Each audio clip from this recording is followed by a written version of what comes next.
എല്ലാവർക്കും എജുലൈറ്റ് PSC YouTube ചാനലിൻ്റെ പുതിയൊരു ക്ലാസ്സിലേക്ക് സ്വാഗതം. അപ്പം നമ്മൾ കമ്പ്യൂട്ടറിൻ്റെ ഭാഗങ്ങളാണ് പഠിക്കുന്നത് അല്ലേ. അപ്പം MS വേർഡ് നമ്മൾ തുടങ്ങി. അപ്പം അതിൽ നമ്മൾ ഹോം ടാബ് ഓൾമോസ്റ്റ് കവർ ചെയ്തു. അപ്പോൾ നമുക്കിനി അടുത്ത ടാബുകളിലേക്കാണ് പോകാനുള്ളത്. അപ്പോൾ അതിന് മുന്നേ ഞാൻ കഴിഞ്ഞ ക്ലാസ്സിൽ ഹോം ടാബ് പറഞ്ഞ ടൈമിൽ നമ്മൾ അവിടെ വിട്ടുപോയ ഒന്നായിരുന്നു ഇൻഡൻറ്റ് അല്ലേ. ഇൻഡൻറ്റും സ്റ്റൈൽസും ഞാൻ പറഞ്ഞിട്ടില്ലായിരുന്നു. അതും കൂടി ഒന്ന് പറഞ്ഞിട്ട് നമുക്ക് എന്ത് ചെയ്യാം, പുതിയതിലേക്ക് പോവാം. ഓക്കെ, അപ്പം പുതിയ ടാബിലേക്ക് കടക്കാം. അപ്പോൾ ഫസ്റ്റ് നമ്മളെന്ന് പറയുന്നത് ഇൻഡൻറ്റാ.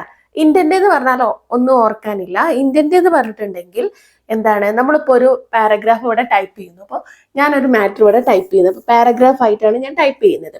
അപ്പം ഇവിടെ എന്തായാലും ഒരു മാർജിൻ ഉണ്ടാവില്ല. അപ്പോൾ മാർജിന് പാരഗ്രാഫിലേക്ക് ഇത്ര അകലം നമ്മൾ കൊടുത്തിട്ടല്ലേ ചെയ്യുക അല്ലെ. അപ്പം മാർജിന് പാരഗ്രാഫിലേക്ക് ഇപ്പം ഇങ്ങനെയാണെങ്കിൽ ഇതാണിപ്പം നമ്മുടെ വേർഡിന്റെ സ്ക്രീൻ എങ്കിൽ ഇതാണ് നമ്മുടെ മാർജിനായി വരിക അല്ലെ. ഈ മാർജിന് പാരഗ്രാഫിലേക്കുള്ള അകലമില്ലേ, ഈ അകലം അല്ലെങ്കിൽ ഈ ഡിസ്റ്റൻസ്, ആടെ ഒരു ഡിസ്റ്റൻസ്, അതിനെയാണ് നമ്മൾ എന്ത് പറയുക, ഇൻഡന്റ് എന്ന് പറയും. അതുവഴി നമുക്ക് കൂടുതലാക്കാനും കുറയ്ക്കാനും ഒക്കെ സെറ്റ് ചെയ്യാൻ പറ്റും. ഓക്കെ, അപ്പൊ അതിനെയാണ് നമ്മൾ എന്ത് പറയുക, ഇൻഡന്റ് എന്ന് പറയാം. പിന്നെ അടുത്തതൊന്ന് സോർട്ട് ആയിരുന്നു. സോർട്ട് എന്ന് പറഞ്ഞാൽ ഒന്നുമില്ല, അറേഞ്ച് ചെയ്യുക. അതായത് നമ്മൾ കൃത്യമായിട്ട് പാരഗ്രാഫ് അറേഞ്ച് ചെയ്യുക അല്ലെങ്കിൽ മാറ്റർ അറേഞ്ച് ചെയ്യുന്നതിനെയാണ് നമ്മൾ സോർട്ട് എന്ന് പറയുക. പിന്നെ ഉള്ളത് പാരഗ്രാഫ് മാർക്ക് ആയിരുന്നു. പാരഗ്രാഫ് മാർക്ക് എന്ന് പറയുന്നത് എന്താ, പാരഗ്രാഫ് മാർക്ക് എന്ന് പറഞ്ഞിട്ടുണ്ടെങ്കിൽ നമുക്ക് എന്തെങ്കിലും എക്സ്ട്രാ മാർക്ക് ചെയ്യാനൊക്കെ ഉണ്ടാവില്ലേ പാരഗ്രാഫിൽ, അതിന് വേണ്ടിയിട്ടാണ് എന്ത്, പാരഗ്രാഫ് മാർക്ക് യൂസ് ചെയ്യുന്നത്. പിന്നെ നമ്മളെ ഹോം ടാബിലെ അടുത്തൊരു ഗ്രൂപ്പ് ആയിരുന്നു ഇത്, സ്റ്റൈൽസ്. ആരാണ്, സ്റ്റൈൽസ്, സ്റ്റൈൽസ് ഗ്രൂപ്പ്.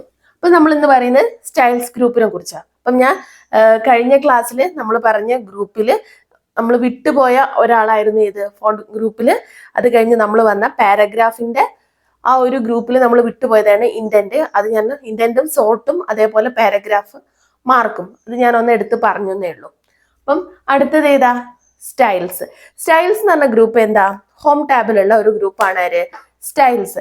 സ്റ്റൈൽസ് എന്ന് പറഞ്ഞിട്ടുണ്ടെങ്കിൽ നമ്മൾ സെലക്ട് ചെയ്ത മാറ്റർ ഇല്ലേ, നമ്മളിപ്പോൾ ഞാനിവിടെ കുറെ ടൈപ്പ് ചെയ്തു എന്ന് വെക്കുക, ആ ഒരു ടൈപ്പ് ചെയ്ത ആ മാറ്ററിന്റെ നമുക്ക് സ്റ്റൈല്, നമ്മൾ കൊടുത്തിട്ടുള്ള സ്റ്റൈലുകളൊക്കെ മാറ്റാൻ വേണ്ടിയിട്ട് അല്ലെങ്കിൽ അതിനെ നമുക്ക് ചേഞ്ച് ചെയ്യാൻ വേണ്ടിയിട്ടുള്ള ഹോം ടാബിലുള്ള ഒരു ഗ്രൂപ്പാണ് ആര്, സ്റ്റൈൽസ്. ഓക്കെ, ഇതിന്റെ സ്റ്റൈൽസിന്റെ ഷോർട്ട് കട്ട് കീ നമ്മൾ അന്ന് പഠിച്ചതായിരുന്നു, ഓർമ്മയുണ്ടോ? ഷിഫ്റ്റ് പ്ലസ് കൺട്രോൾ പ്ലസ്, ഓർമ്മയുണ്ടോ? Alt plus control plus shift plus S എന്ന് പറഞ്ഞിട്ടുള്ളത്, അതൊന്ന് ഓർത്ത് വയ്ക്കാം. ഇനി ഡീഫോൾട്ട് ആയ സ്റ്റൈൽ എന്ന് പറയുന്നത് ഏതാ, നോർമലാണ്. നോർമലാണ് ഡീഫോൾട്ട് സ്റ്റൈൽ. ഓക്കെ, അപ്പം സ്റ്റൈലിന്റെ കേസിൽ നമുക്ക് നോക്കാനുള്ളത് എന്താണ് സ്റ്റൈല്. സ്റ്റൈൽ എന്ന് പറഞ്ഞിട്ടുണ്ടെങ്കിൽ ഒന്നും കൂടെ ഞാൻ പറയാം. സ്റ്റൈൽ എന്ന് പറഞ്ഞിട്ടുണ്ടെങ്കിൽ നമ്മൾ ടൈപ്പ് ചെയ്തിട്ടുള്ള മാറ്ററിന്റെ, ഓൾറെഡി നമ്മൾ ടൈപ്പ് ചെയ്തിരുന്നത് ഒരു ഫോർമാറ്റിലായിരിക്കും, ആ സ്റ്റൈൽ നമുക്ക് ചേഞ്ച് ചെയ്യാൻ വേണ്ടിയിട്ട് ഹോം ടാബിലുള്ള ഒരു ഗ്രൂപ്പാണ് ആര്, സ്റ്റൈൽസ്. അപ്പം ഡീഫോൾട്ട് ആയിട്ടുള്ള സ്റ്റൈൽ എന്ന് പറയുന്നത് ഏതാ, നോർമൽ ആണ്. പിന്നെ അതിൽ നമുക്ക് ഏതെങ്കിലും ചേഞ്ച് കൊടുക്കണമെങ്കിൽ കൊടുക്കാം. ഈ ഡീഫോൾട്ട് എപ്പോഴും ഒന്ന് ഓർത്ത് വെക്കണം. അതേപോലെ തന്നെ ഇതിന്റെ ഷോർട്ട് കട്ട് കീ ഒന്ന് ഓർത്ത് വെക്കണം. ഓൾട്ട് പ്ലസ് എന്തായിരുന്നു, alt plus control plus shift plus S. Okay, പറഞ്ഞിട്ടുള്ളതാണ് ഷോർട്ട് കട്ട് കീന്റെ ക്ലാസ്സിൽ, നല്ല എടുത്തു പറയുന്നു. Alt plus control plus shift plus S ആണ് എന്ത്, സ്റ്റൈലിന്റെ നമ്മുടെ shortcut key. Default style എന്ന് പറയുന്നത് ഏതാണ്, നോർമൽ ആണ്. ഇത്രയാണ് നിങ്ങൾ സ്റ്റൈൽ എന്ന് പറയുന്ന ഗ്രൂപ്പിൽ ഓർത്തു വെക്കാനുള്ളത്. ഓക്കെ, ദെൻ സ്റ്റൈലിൽ തന്നെ നോർമൽ സ്റ്റൈല് സ്റ്റൈൽസ് നമ്മൾ ആ ഗ്രൂപ്പ് എടുത്തു എന്ന് വിചാരിക്കുക. ആ ഗ്രൂപ്പ് എടുക്കുന്ന സമയത്ത് നമുക്ക് വരുന്ന ആ ഒരു ഡീഫോൾട്ടായ നോർമൽ എന്ന് പറയുന്നതായിരിക്കും ആ ടേബിളിൽ ഇങ്ങനെ വരിക അല്ലെ. അപ്പം ആ നോർമലിൽ തന്നെ ഈ ഡീഫോൾട്ട് എന്ന് പറയുന്ന ഈ നോർമൽ എന്ന് പറയുന്ന ഈ ഒരു ഓപ്ഷനിൽ തന്നെ കുറെ കാര്യങ്ങൾ സെറ്റ് ചെയ്തിട്ടുണ്ടാവും. അവ ഏതൊക്കെയാണെന്നൊന്ന് നോക്കാം. ജസ്റ്റ് നിങ്ങൾ അറിയിലേക്ക് വേണ്ടിയിട്ട് മാത്രം പറയുന്നതാണേ. ഇത് ഏതൊക്കെയാണെന്നൊന്നും എക്സാമിന് ചോദിച്ചു കണ്ടിട്ടില്ല. അപ്പം നമ്മൾ ഓപ്പൺ ചെയ്യുമ്പോൾ കാണുന്ന നോർമൽ എന്ന് പറയുന്ന സ്റ്റൈലിൽ ഉള്ള കാര്യങ്ങൾ ഏതൊക്കെയാണെന്നൊന്നാണ് പറയുന്നത്. ഒന്ന് അതിൽ ആദ്യം ഒന്നുണ്ടാവുക അലൈൻമെന്റ് ആണ്. Alignment left. നമ്മൾ പഠിച്ച് ഡീഫോൾട്ടായി പഠിച്ച എല്ലാ കാര്യങ്ങളും തന്നെയാണ് ഇവിടെ ഓരോന്നും വരിക. അതുകൊണ്ട് നിങ്ങൾക്ക് ഇത് എക്സ്ട്രാ ഒന്നും പഠിക്കേണ്ട ആവശ്യം വരില്ല. ഒന്ന് അലൈൻമെന്റ്. അലൈൻമെന്റ് എന്താണ്? ലെഫ്റ്റ്. ദെൻ മാർജിൻ അടുത്ത ഓപ്ഷൻ ആയിട്ട് വരിക. മാർജിൻ ലെഫ്റ്റ് റൈറ്റ് എന്നുണ്ടാവും. മാർജിൻ ലെഫ്റ്റ് റൈറ്റ് ഉണ്ടാവും. അതേപോലെ ടോപ്പ് ബോട്ടം എന്നും ഉണ്ടാവും. ഇത് രണ്ടും കൂടെ എത്രയാ? നമ്മൾ ഡീഫോൾട്ടായി പറയുന്ന 1 ഇഞ്ച്. ഓക്കെ. ദെൻ അടുത്തത് ഫോണ്ട് സ്റ്റൈലാണ്. ഫോണ്ട് സ്റ്റൈൽ ഏതാണ് വരിക? Font style regular. നമ്മൾ സ്റ്റൈല് പറയുന്നതാണ് നോർമൽ. ഫോണ്ടിന്റെ സ്റ്റൈലാണ് ഇവിടെ പറയുന്നത് ഏതാ? റെഗുലർ. ദെൻ അടുത്തത് ഫോണ്ട് സൈസ് ഉണ്ടാവും. ഫോണ്ട് പെടലുകൊണ്ട് ഞാൻ സൈസ് എന്ന് എഴുതുന്നുള്ളൂ. സൈസ് എത്രയായിരുന്നു ഫോണ്ട് ഡിഫോൾട്ട്? 11. ദെൻ കളറോ? കളർ ഏതായിരുന്നു? Colour automatic.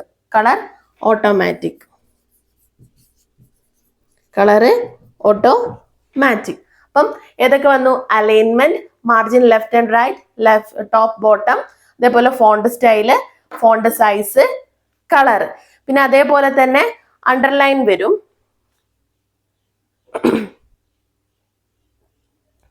നോർമലിൽ വരുന്ന പിന്നെ ഒന്നാണ് ഏത്? സൈസ് പറഞ്ഞാൽ പിന്നെ കളർ പറഞ്ഞു. അതേപോലെ തന്നെ അണ്ടർലൈൻ സ്റ്റൈൽ വരും. അണ്ടർലൈൻ സ്റ്റൈൽ ഇവിടെ എഴുതട്ടെ. അണ്ടർലൈൻ സ്റ്റൈൽ മായ്ക്കാം. ഇത് ക്ലിയർ അല്ലേ? ആ ഒരു നോർമൽ എന്ന് പറയുന്ന ഡീഫോൾട്ട് ആയ സ്റ്റൈലിൽ വരുന്ന ഓപ്ഷൻസ് ആണ് ഇവയൊക്കെ. അപ്പം ഇവയൊക്കെ ഓൾറെഡി അതിൽ സെറ്റ് ചെയ്ത് വെച്ചിട്ടുള്ളതാണ്. അടുത്തത് ഏതാ? അണ്ടർലൈൻ. അണ്ടർലൈൻ നമുക്ക് നണ്ണാണ്. അണ്ടർലൈൻ എന്ത് വരും? നൺ ഉണ്ടാവും. പിന്നെ അടുത്തത് ലൈൻ സ്പേസിംഗ് ആണ്. 1.15 അല്ലേ? ലൈൻ സ്പേസിംഗ് എത്രയാണ്? 1.15 ഉണ്ടാവും. പിന്നെ പേജ് വെർട്ടിക്കൽ അലൈൻമെന്റ് ഒന്നും ഉണ്ടാവും. പേജ് വെർട്ടിക്കൽ അലൈൻമെന്റ് എത്രയാ? 100%. അപ്പൊ ഇത്രയാണ് ആ നോർമൽ സ്റ്റൈൽ എന്ന് പറയുന്ന ഓപ്ഷനിൽ ഉൾപ്പെടുന്നത് ആരൊക്കെയാണ്? Page vertical alignment, line spacing, underline, പിന്നെ ഏതാണ് നമ്മൾ ആദ്യം പറഞ്ഞ അലൈൻമെന്റ്, അതേപോലെ അലൈൻമെന്റ്, ഇൻഡന്റേഷൻ, അതേപോലെ margin left right bottom top, font style, font size, പിന്നെ അതേപോലെ തന്നെ ഫോണ്ട് കളറ്, ഇവയൊക്കെ വരും അല്ലെ? ലൈൻ സ്പേസ് ഒക്കെയാണ് ഈ നോർമൽ സ്റ്റൈൽ എന്ന് പറയുന്ന നമ്മളെ ഡീഫോൾട്ട് ആയ ഓപ്ഷനിൽ ഉൾപ്പെടുന്നവ. ഓക്കെ. അപ്പൊ ഇതൊന്ന് നിങ്ങൾ ഓർത്ത് വെക്കുക. ജസ്റ്റ് നിങ്ങൾ പിന്നെ വേർഡ് ഓപ്പൺ ചെയ്യുമ്പോൾ നിങ്ങൾ കാണുന്നതാണ്. ഞാൻ അതൊന്ന് പറഞ്ഞതേ ഉള്ളൂ. ഈ ഭാഗത്ത് നിന്ന് അങ്ങനെ ക്വസ്റ്റ്യൻ കണ്ടിട്ടില്ല. ഇനി ഞാൻ പറയുന്നത് അടുത്ത ഗ്രൂപ്പ് ഏതാണ്? എഡിറ്റിംഗ് ആണ്. അപ്പൊ നമ്മളെ എഡിറ്റിംഗ് ഗ്രൂപ്പ്, ഈ എഡിറ്റിംഗ് ഗ്രൂപ്പും കൂടെ കഴിഞ്ഞാൽ ഓൾമോസ്റ്റ് ഇതായി ഹോം ടാബ് കഴിഞ്ഞു. അപ്പം എഡിറ്റിംഗ് ഗ്രൂപ്പ്. അപ്പൊ എഡിറ്റിംഗ് ഗ്രൂപ്പിൽ നമ്മൾ പറയുന്നത് എങ്ങനെയാണ് എഡിറ്റിംഗ് ഗ്രൂപ്പിലുള്ള പ്രധാനപ്പെട്ട 3 ഓപ്ഷൻ നിങ്ങൾ ഹോമിൽ അതായത് നിങ്ങളൊരു മാറ്റർ ടൈപ്പ് ചെയ്തു എന്ന് വിചാരിക്കാം. അപ്പം നമ്മൾ ടാബിൽ എന്ത് ചെയ്തു? നമ്മൾ മാറ്റർ ടൈപ്പ് ചെയ്തു. അപ്പൊ നമ്മൾ ടൈപ്പ് ചെയ്ത് കഴിഞ്ഞിട്ട് നമുക്ക് ആ ഇതില് പിന്നെ എഡിറ്റ് ചെയ്യാനുണ്ട് കുറച്ച് കാര്യങ്ങളുണ്ട്. അപ്പൊ നമ്മൾ എന്ത് ചെയ്യണം? ആദ്യം നമ്മൾ എന്ത് ചെയ്യും? ഹോമില് എവിടെയാണ് എഡിറ്റിംഗ് ഓപ്ഷൻ ഉള്ളതെന്ന് ആലോചിച്ച് വെക്കണം. എവിടെയാണുള്ളത്? ഹോമിലാണ് അല്ലെ? ഹോം ടാബിലുള്ള ഒരു ഗ്രൂപ്പാണ് ആര്? എഡിറ്റിംഗ്. ഈ എഡിറ്റിംഗ് ടാബ് ഗ്രൂപ്പിൽ ഉള്ള 3 ഓപ്ഷൻസ് ആരൊക്കെയാണ്? Find, replace, then last select. Find, replace, select. അപ്പം എഡിറ്റിംഗ് ഹോം ഗ്രൂപ്പിലുള്ള അല്ലെങ്കിൽ ഹോം ടാബിലുള്ള ഒരു ഗ്രൂപ്പാണ് ഏത്? എഡിറ്റിംഗ് അല്ലെ? എഡിറ്റിംഗ് എന്ന് പറയുന്ന സ്റ്റൈൽസ് ആൻഡ് എഡിറ്റിംഗ് എന്നാണ് നമ്മൾ പറയുക. സ്റ്റൈൽസ് നമ്മൾ പറഞ്ഞു, അതിലുള്ള അടുത്താണ് ഏത്? എഡിറ്റിംഗ്. അപ്പം എഡിറ്റിംഗിലുള്ള 3 ഓപ്ഷൻസ് ആണ് ഏത്? ഫൈൻഡ്, റീപ്ലേസ്, സെലക്ട് അല്ലെ. അപ്പം നിങ്ങൾ ഓർത്ത് വെക്കേണ്ടത് ഇവ ഏതിലുള്ളതാണെന്നാണ്. ഓക്കെ, അപ്പം എവിടെ ഉള്ളതാണ്? ഹോം ടാബിലാണ്. ഹോം ടാബിൽ ഏത് ഗ്രൂപ്പിൽ വരുന്നതാണ്? ഏത് ഗ്രൂപ്പിൽ പെടുന്നതാണ്? ഹോം ടാബിൽ എഡിറ്റിംഗ് ഗ്രൂപ്പിൽ പെടുന്നതാണ് ആരൊക്കെ? Find, replace, select. അങ്ങനെ തന്നെ ചോദിച്ചാലോ? അപ്പം ഫൈൻഡ് എന്ന് പറയുന്ന ഓപ്ഷൻ ഏത് ഗ്രൂപ്പിൽ പെടുന്നു അല്ലെങ്കിൽ ഏത് ടാബിൽ പെടുന്നു എന്ന് ചോദിച്ചാൽ നിങ്ങൾക്ക് അത് ആൻസർ ഇട്ടണേ ഏത് ടാബില് ഏത് ഗ്രൂപ്പിലാണ് ഇവ എന്നുള്ളത് പഠിക്കണം. ഓക്കെ, അപ്പം ആ ഒരു ഗ്രൂപ്പും അതേപോലെ ആ ഒരു ടാബും ആ ഗ്രൂപ്പിലുള്ള ഓപ്ഷൻസും എന്താണ്? ഇമ്പോർട്ടന്റ് ആണ്. ഓക്കെ, അപ്പം ഫൈൻഡ്, റീപ്ലേസ്, സെലക്ട് ഈ 3 ഓപ്ഷൻസ് ആണ് എഡിറ്റിംഗ് എന്ന് പറയുന്ന ഗ്രൂപ്പിലുള്ളത്. ഇനി ഫൈൻഡ് എന്തിനാണ്, റീപ്ലേസ് എന്തിനാണ്, സെലക്ട് എന്തിനാണ്? ഇവ 3 എന്തിനാണെന്നുള്ളതാണ് നമ്മൾ ഇനി നോക്കുന്നത്. അപ്പം ഞാനൊരു മാറ്റർ ഇവിടെ ടൈപ്പ് ചെയ്തു എന്ന് വിചാരിക്കാം. അപ്പൊ എനിക്കൊരു ഞാനൊരു ഡോക്യുമെന്റ് പ്രിപ്പയർ ചെയ്യാണ്. അതില് ഡോക്യുമെന്റ് ഞാൻ ഇവിടെ ഇങ്ങനെ പ്രിപ്പയർ ചെയ്യാണ്. അപ്പൊ ആ ഡോക്യുമെന്റിൽ എനിക്ക് ഒരുപാട് പാരഗ്രാഫ് ഉണ്ട്. ഇപ്പോൾ ഒരു പാരഗ്രാഫ് ഇവിടെ ഉണ്ട്. അതേപോലെ അങ്ങനെ ഒരു 4-5 പാരഗ്രാഫ് ഉണ്ട്. അപ്പൊ ഈ 4-5 പാരഗ്രാഫില് ഞാൻ ടൈപ്പ് ചെയ്തതിൽ ഇപ്പം ഒരു വാക്ക് എന്ന് പറഞ്ഞാൽ ഉദാഹരണമായിട്ട് ആപ്പിൾ എന്നുള്ള ഒരു വാക്ക്. ഈ ആപ്പിൾ എന്നുള്ള വാക്ക് എത്ര പ്രാവശ്യം ആ മാറ്ററിൽ വന്നു എന്ന് നോക്കാൻ വേണ്ടിയിട്ട് നമുക്ക് എന്ത് ചെയ്യാം? ഈ ആപ്പിൾ എന്നുള്ള വാക്ക് സെലക്ട് ചെയ്തിട്ട് ഹോം ടാബില് എവിടെ പോവുക? എഡിറ്റിംഗ് ഗ്രൂപ്പ് പോയിട്ട് ഫൈൻഡില് ഈ ആപ്പിൾ എന്ന് നമ്മൾ കൊടുത്താൽ എന്ത് വരും? ഞാൻ അടിച്ചിട്ടുള്ള അല്ലെങ്കിൽ ഞാൻ ടൈപ്പ് ചെയ്തിട്ടുള്ള ആ മാറ്ററിൽ എത്ര തവണ ആപ്പിൾ എന്ന് വന്നത് എന്നുള്ളത് എന്താക്കിയും എടുത്ത് കാട്ടിത്തരും. അതിനുള്ള ഓപ്ഷനാണ് ഇത് ഫൈൻഡ് എന്നുള്ള ഓപ്ഷൻ. ക്ലിയർ ആണല്ലോ? ഇനി ഞാൻ ടൈപ്പ് ചെയ്തു. ആ ടൈപ്പ് ചെയ്ത മാറ്ററിൽ എനിക്ക് ഒരു വാക്ക് അല്ലെങ്കിൽ ഒരു സെന്റൻസ്, ശ്രദ്ധിക്കണം, ഒരു വാക്ക് അല്ലെങ്കിൽ എനിക്ക് ആ സെന്റൻസ് മാറ്റണം എന്ന് വിചാരിക്കാം ആ മാറ്ററിൽ. അപ്പം ഉദാഹരണമായിട്ട് എക്സാമ്പിളായി പറയുകയാണ്, ഈ ആപ്പിൾ എന്നുള്ളത് എനിക്ക് വേണ്ട, അത് മാറ്റണം അവിടുന്ന്. അല്ലെങ്കിൽ വേറെ ഏതെങ്കിലും, അതിന് പകരം എനിക്ക് വേറെയാണ് ആഡ് ചെയ്യേണ്ടത്. അപ്പൊ ഞാൻ എന്ത് ചെയ്യും? ഇത് സെലക്ട് ചെയ്തിട്ട് എവിടെ പോവും? ഹോം ടാബിൽ പോയിട്ട് എവിടെ വരും? എഡിറ്റിംഗ് ഗ്രൂപ്പിൽ വന്നിട്ട് ഞാൻ അവിടെ റീപ്ലേസ് എന്ന് പറയുന്ന ഒരു ഓപ്ഷൻ ഉണ്ട്. ഈ റീപ്ലേസ് എന്ന് പറയുന്ന ഓപ്ഷനിൽ പോയിട്ട് ആപ്പിളിന് പകരം എനിക്ക് വേണ്ടത് ഞാൻ അവിടെ കൊടുക്കും. അപ്പൊ എന്ത് ചെയ്യും? ഈ ആപ്പിൾ എന്ന് നമ്മൾ ടൈപ്പ് ചെയ്തെടുത്ത എല്ലാ സ്ഥലത്തും എന്തായി വരും? നമ്മൾ റീപ്ലേസ് ചെയ്തത് ഏതാണോ, ഏത് ഫ്രൂട്ടിന്റെ പേരാണോ വെച്ചാൽ ആ ഫ്രൂട്ടിന്റെ പേര് വരും. ഞാനൊരു എക്സാമ്പിളായി ഫ്രൂട്ട് പറഞ്ഞു എന്നേ ഉള്ളൂ. അപ്പൊ നമുക്ക് ഇവിടെ മനസ്സിലാക്കേണ്ട ഇത്രയേ ഉള്ളൂ. നമ്മൾ ടൈപ്പ് ചെയ്യുന്ന മാറ്ററിൽ നമ്മൾ യൂസ് ചെയ്തിട്ടുള്ള ഒരു വാക്കോ അല്ലെങ്കിൽ ഒരു സെന്റൻസോ നമുക്ക് റീപ്ലേസ് ചെയ്തിട്ട് മറ്റൊന്നാക്കി മാറ്റണമെങ്കിൽ നമ്മൾ യൂസ് ചെയ്യുന്ന ഓപ്ഷൻ ആണ് ഏത്? റീപ്ലേസ് എന്ന് പറയുന്ന ഓപ്ഷൻ. ഈ റീപ്ലേസ് എന്ന് പറയുന്ന ഓപ്ഷൻ എവിടെയാണുള്ളത്? ഹോം ടാബില് എഡിറ്റിംഗ് ഗ്രൂപ്പില് ആണ് ആരുള്ളത്? റീപ്ലേസ് എന്ന് പറയുന്ന ഓപ്ഷൻ ഉള്ളത്. ക്ലിയർ ആണല്ലോ ഫൈൻഡും റീപ്ലേസും? ഇനി ഒരു വാക്ക് സെലക്ട് ചെയ്യാനാണ് എന്ത്? സെലക്ട് എന്ന് പറയുന്ന ഓപ്ഷൻ. അതായത് ഏതെങ്കിലും ഒരു വാക്കാണ് നിങ്ങൾക്ക് സെലക്ട് ചെയ്യേണ്ടതെങ്കിൽ ഒരു വാക്ക് ഒരു പ്രാവശ്യം സെലക്ട് ചെയ്യുക, എന്നിട്ട് ഇതേപോലെ ഹോമിൽ പോവുക, സെലക്ട് എന്നുള്ള ഓപ്ഷൻ എടുക്കുക, ഹോമിൽ പോവുക, എഡിറ്റിംഗ് എന്ന ഗ്രൂപ്പിൽ സെലക്ട് എന്നുള്ള ഓപ്ഷൻ എടുത്താൽ ആ ഒരു വാക്ക് എത്ര തവണ അവിടെ സെലക്ട് ചെയ്തിട്ടുള്ള അവിടേക്ക് എന്തൊക്കെയും ആ സെലക്ഷൻ മാർക്ക് വരും. സെലക്ട് ചെയ്യാനുള്ളതാണ്. ഓക്കെ, അപ്പം റീപ്ലേസ് എന്താ, അതേപോലെ ഫൈൻഡ് എന്താണ്, സെലക്ട് എന്താണെന്നുള്ളത് ക്ലിയർ ആണല്ലോ? ഇനി നമുക്ക് ഇതിന്റെ ഷോർട്ട് കട്ട് നമ്മൾ പഠിച്ചിട്ടുണ്ടായിരുന്നു. റീപ്ലേസിന്റെയും ഫൈൻഡിന്റെയും അതേപോലെ ഇവ രണ്ടിന്റെയും ഷോർട്ട് കട്ട് കീ നമ്മൾ പഠിച്ചിട്ടുണ്ട്. ആ ഒന്ന് ജസ്റ്റ് ഇവിടെ ഒന്ന് ഓർത്തെടുക്കാം.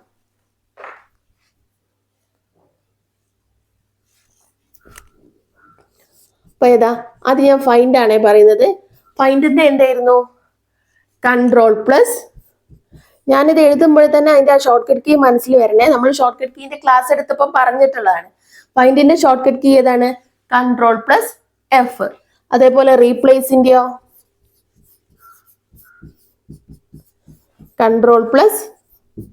റീപ്ലേസിന്റെ ഏതാ വരിക? Ctrl+H അല്ലേ?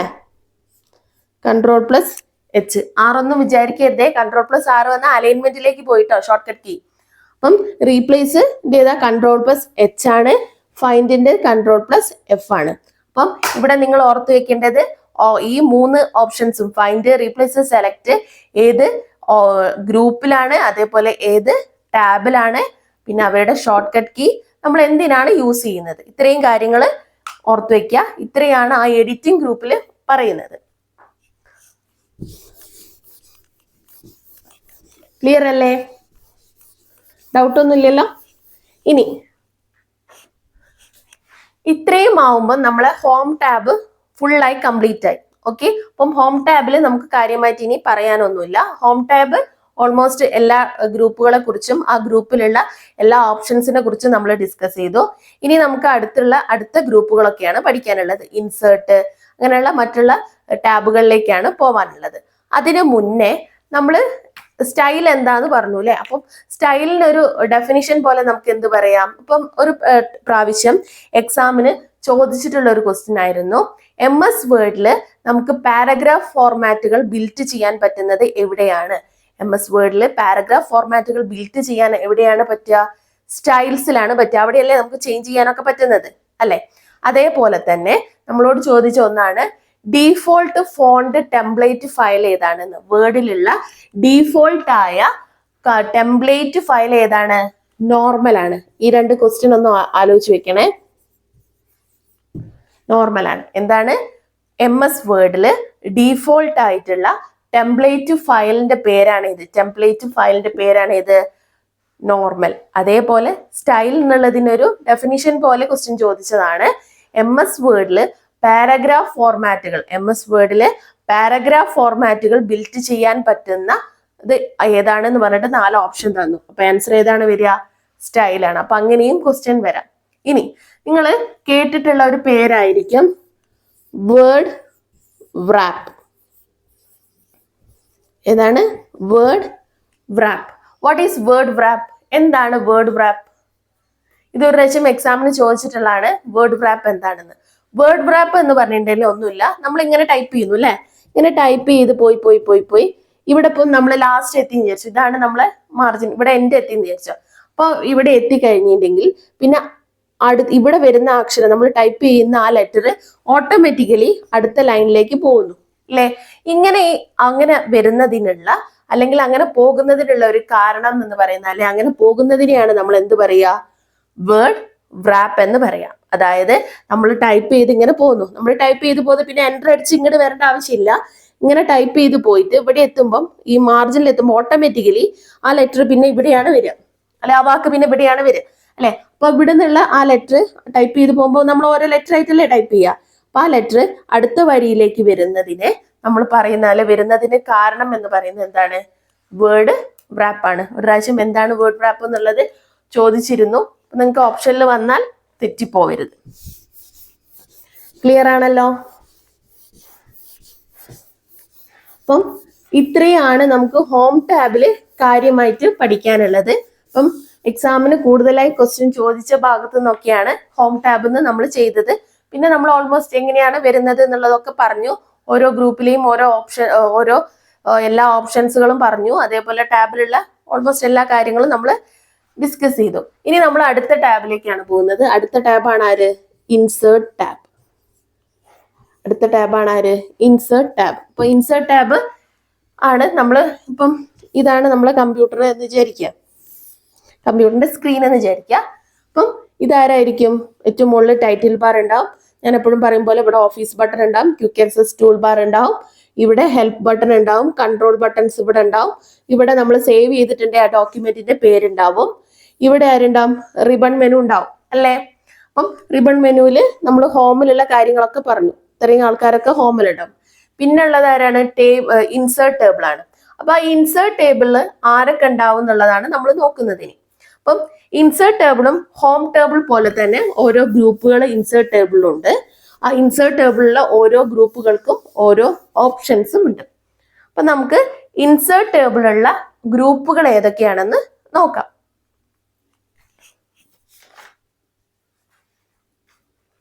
അപ്പം ഇൻസേർട്ട് ടേബിളുള്ള ഗ്രൂപ്പുകളാണ് ആരൊക്കെ? ആദ്യത്തെ ഗ്രൂപ്പാണ് ആര്? പേജസ്. പിന്നുള്ള ആരാണ്? ടേബിൾ. പിന്നുള്ള ആരാണ്? ഇല്യൂസ്ട്രേഷൻ.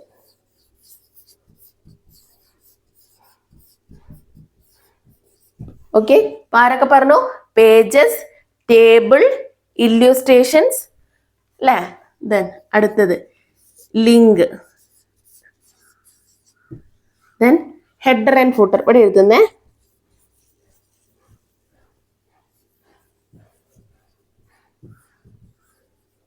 ഓക്കെ. ആരൊക്കെയാ? Pages, table, illustrations, link, header and footer അല്ലേ? ഇനി അടുത്തത് ആരൊക്കെയാണ്? പിന്നുള്ളതാണ് ടെക്സ്റ്റ്, ദെൻ അവസാനം സിംബൽസ്. ആരൊക്കെയാ? Pages, table, illustrations, link, header and footer, text, symbols. ഇത്രയും ആൾക്കാരാണ് ഇൻസേർട്ട് എന്ന് പറയുന്ന ഗ്രൂപ്പിലുള്ളത്.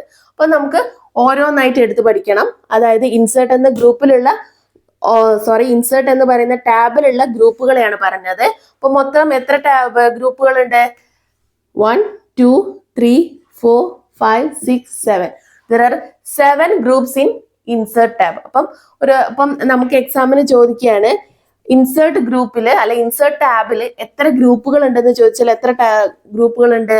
7 ഗ്രൂപ്പുകളുണ്ട്. അപ്പൊ അതൊന്ന് ഓർത്ത് വെക്കുക.